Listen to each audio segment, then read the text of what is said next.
Si tingnan mong daliri mo, tatay, kung saan yung mahaba, kaliwa ba kanan? Paturo sa anak mo.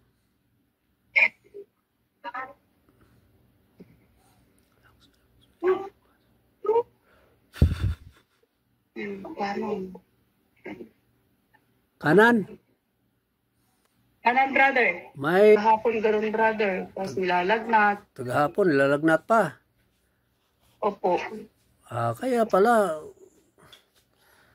ganyan yung sakit mo kasi kinulam ka. Ang sakit mo, nanginginig ka, tapos wala kang ganang kumain, isang buwan na.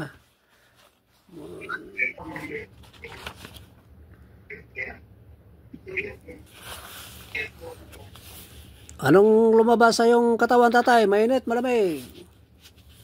Medyo malamig. Kinalibutan ka, hindi? Oo nga.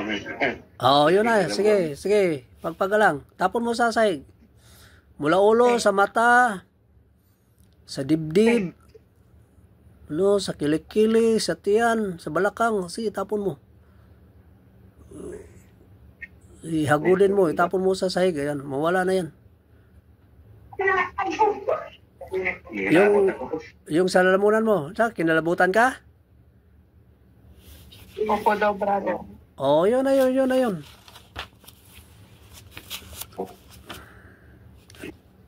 Sige, pagpag. Nawala na yung kilabot mo? Meron pa? Meron pa, konti. Oo, sige, sige. Sabihin mo sa akin kung wala na yung kilabot. Sige. Sa tuhod, yan. Sige, pagpag lang. Pag wala na yung kilabot, wala na yan. Tanggal na yung sakit mo.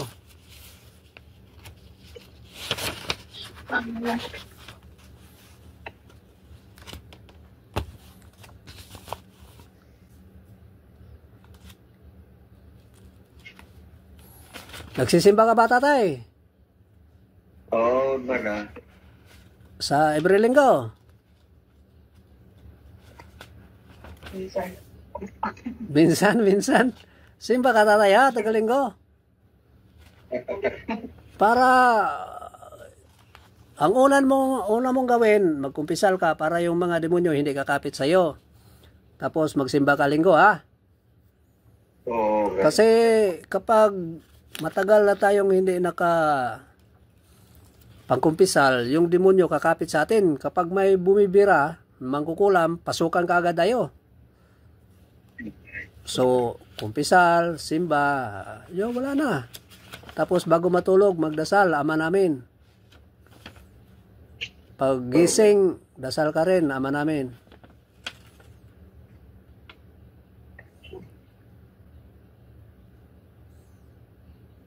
Hail Mary, yan.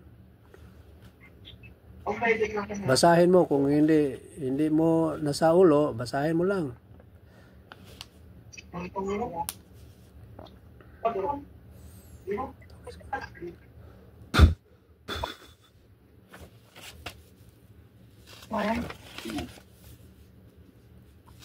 Sige, pagpag lang. Meron bang kilabot? Wala na. Hindi mo mawala na. Sige, pagpag lang. Pag wala na,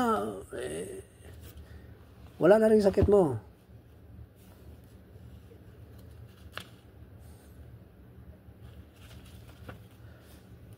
Isipin mo si Jesus Christ, tatay. Isipin mo. Tapos, mingi ka ng tawad. Hingin kagalingan mo para mawala ka agad.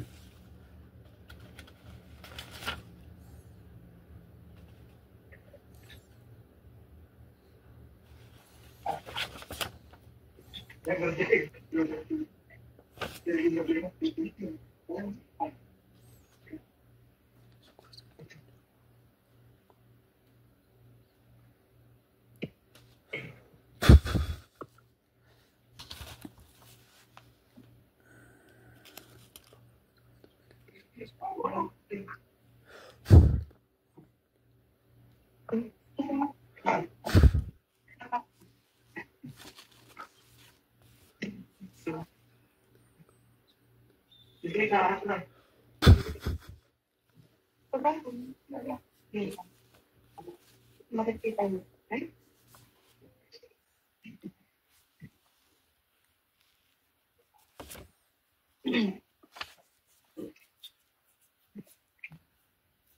Babae na ano yan?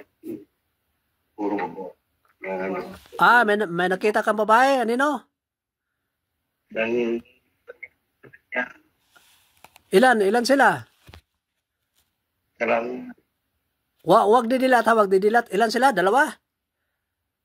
salang brother. Isa lang, ano, matanda? Matanda o bata pa? Medyo bata pa. Sabihin mo kung anong kasalanan mo, patawarin ka. At anong kasalanan nila sa'yo, patawarin mo rin. Sige, usapin mo, yan ang bumibira sa'yo.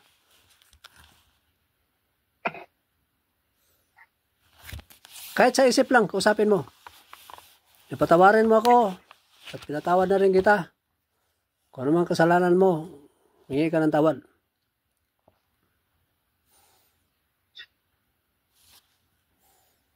At saka sabihin mo sa isip nga, huwag na siya babalik kasi pag babalik siya, ibalik ko sa kanya yung sakit na binigay sa iyo.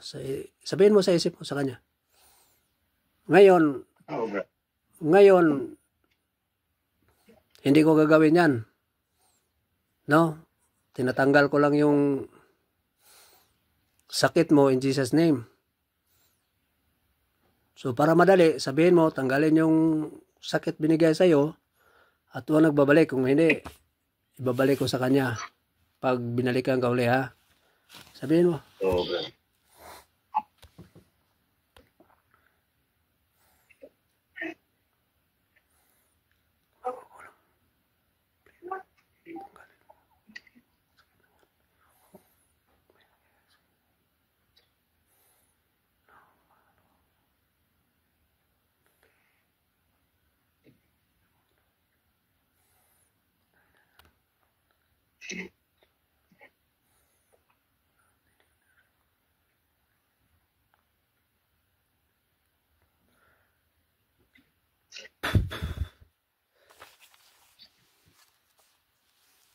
Sige.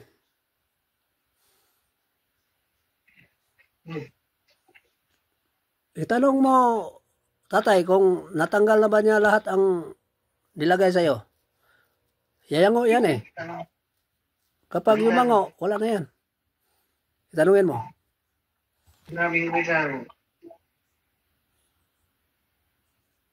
Ito. Para mo na. Sinabi ko na. Tinanggalan niya lahat? Oo, brother. Mayo. Pasalamat na tinanggal. Sa isip lang, sa isip. Sabi mo, wag na bumalik ha, kasi babalik ko sa kanya pag binabalikan ka ulit. Dapat wala nang balikan, isang beses lang gamutan.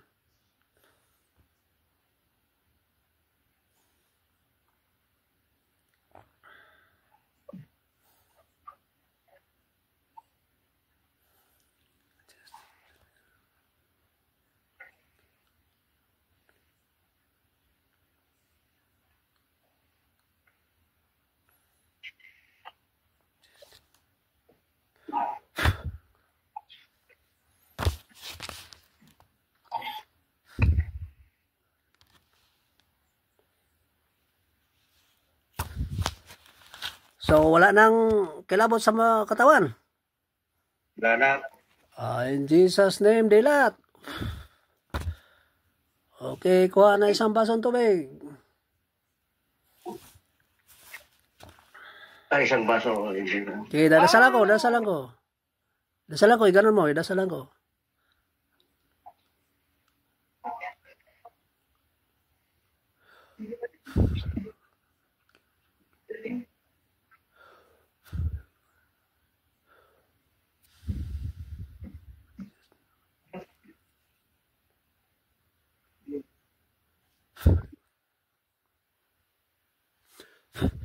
Sige, yung kalahati lang.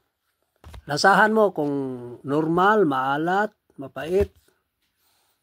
Kalahati.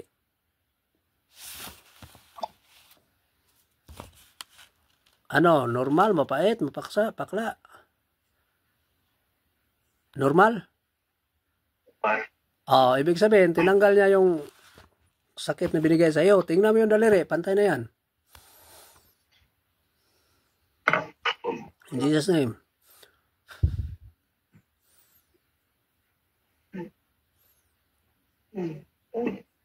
Pantay na po, brother.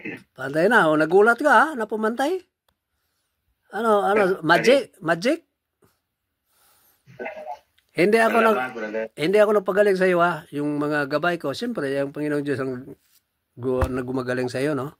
Instrumento lang ako. Salamat sa Diyos. No? Amen, amen. So, kilala mo yung babae? Huwag mo na sabihin kung kilala mo. Kilala mo? Hindi ko kilala. Ay, hindi mo kilala. Kilala, problema. So, yun lang tatay. Ingat tatay. Ingat, God bless. Thank you, Lord. God bless. Amen. Bye-bye. Sige sis. Ingat sis. Okay, brother. Thank you din Sige, po. sige. Salamat sa pagtitiwala. Sige, God bless. Bye-bye.